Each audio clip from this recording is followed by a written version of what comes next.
Сәлем достар, каналыма қош келіпсіздер. Бүгін сіздермен алмалы пирогын пісіреміз. Алмамен, яғни шарлотка пирогы. Өте танымалы пирогтардың бірі. Міндетті түрде жасап көріңіздер. Жасалу жолы өте оңай, әрі қарапайым рецепттермен жасайтын боламыз. Қажетті заттарды төменге жазып қалдырамын. Каналыма тіркеліп, лайк басуды ұмытпаңыздар. Бізге қажетті заттар: жұмыртқа, сұйық май, шекер, ұн, разрыхлитель, айран және алма қажет болады. Орташа көлемдегі алмаларымызды жуамыз. Алдын ала жуып, сыртын ашып, дайындап турап алатын боламыз.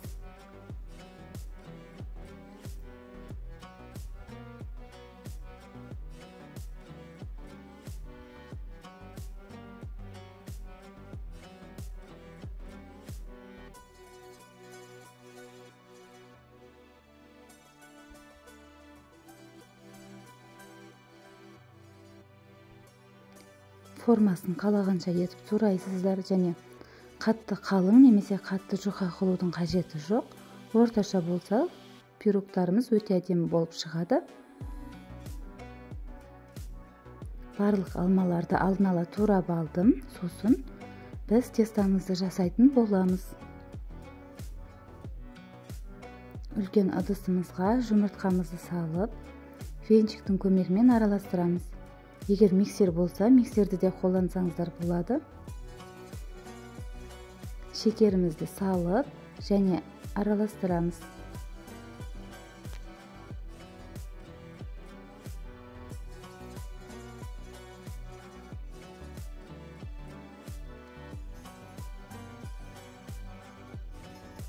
Шекеріміз еруі керек. Сосын сұйық майымызды құямыз.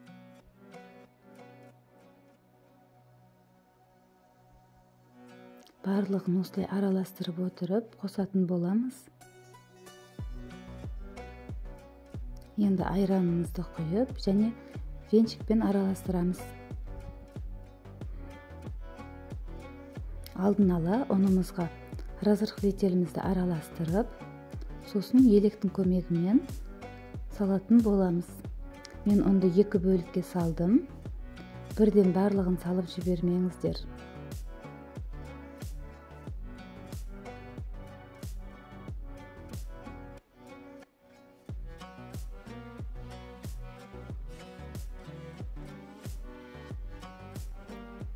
Оның түйіршіктері қалмауы керек. Жақсылап елекпен өткізілген ұнды осылай венчиктің көмегімен араластырып отырамыз.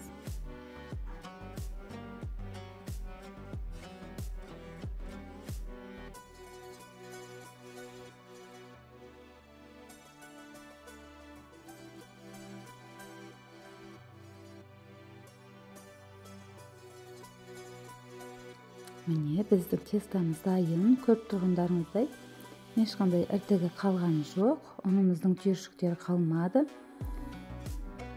Пешімізді алдын ала қыздырып қоямыз 180 градуста.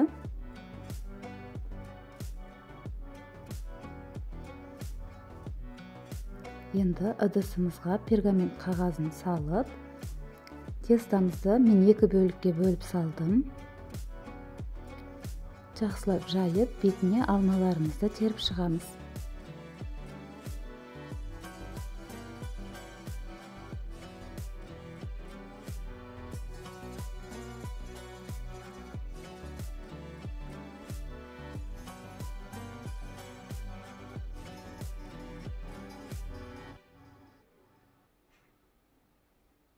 Міне, екінші бөлігінде құйып, енді қалған алмаларымызды теріп шығамыз.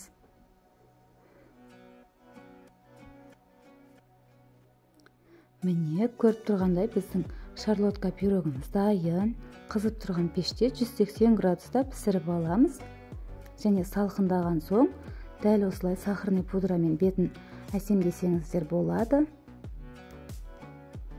Сіздер де жасап көріңіздер, ас болсын. Міндетті түрде каналыма тіркеліп, лайк басуды ұмытпаңыздар.